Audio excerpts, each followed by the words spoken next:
विदर्भ, खानदेश, पश्चिम महाराष्ट्र, मराठवाडा, कोकण असं काही नाहीये. सगळे लेकीबाळी हे आपल्या उलट तिच्या धाडसाला दाद दिली पाहिजे. दुसरे असते तर पळून गेले असते. चायला खरंच वाघीण भेटले रे तू. रडती कशाची? रडायचं फिरायचं नाही, लढायचं आम्ही सगळे सोबत आहे. इथं जे जे प्रयत्न झाले, तिने जे जे अर्ज दिलाय त्याप्रमाणे गुन्हे दाखल करून सगळ्यांना अटक करा. मला आता एसपी साहेबांनी, पोकळे सरांनी आणि डीवायएसपी साहेबांनी सुद्धा सांगितलंय 21 जणाला अटक केली. सगळ्यांना राहिलेल्याला सुद्धा अटक करतो. साहेब, तुमच्यावरती आम्ही विश्वास ठेवलाय. दंगल घडवण्याचा उद्देश तेही कलम याच्यात आले पाहिजेत. छत्रपती शिवरायांचा अवमान केला गेला, तोही उद्देश त्यांच्या मनात होता. आणि ही असली अवलाद ना की त्यांच्याही समाजाला घातक आहे आणि राज्याच्या शांततेला सुद्धा घातक आहे. यांच्यावरती जबरी कलम लागले पाहिजे सगळेची सगळे.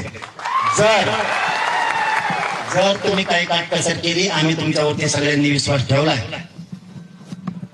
जर तुम्ही या 2-3 दिवसाच्या आत यांना सगळ्यांना अटक करून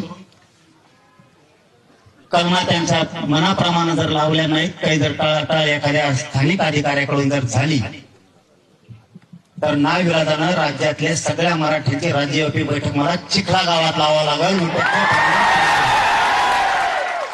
आणि मी पोकळे सरांवरती, तांबे साहेबांवरती विश्वास ठेवून आलो.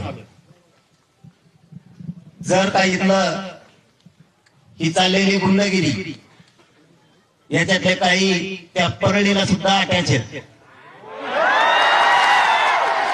लाभार्थी टोळी इथं सुद्धा हाय असं कळालंय. यांना पुऱ्याला मोक्यात झाला. एक देशाचा सुट्टा काढणार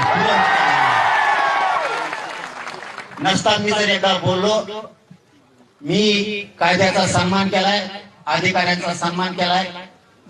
जर तुमच्याकडून हाय काही झाली तर माझा नाविलाज आहे. मी राज्यव्यापी बैठक लावून आंदोलन जर एकदा सुरू झालं रे बाबा, मी एकदा शब्द दिला की मागं पण अटक नाही, मेलो तरी मी तुम्हाला. मग तिथून पुढची जबाबदारी सरकारची आणि प्रशासनाची राहील. मला तरी वाटतं, अहो थांब ना, एसपी साहेब बोलल्याप्रमाणे मला तरी वाटतं एकाला पण ही ते सोडणार नाहीयेत, एकाला पण सोडणार नाही. सगळेचे सगळे जेरबंद करणार.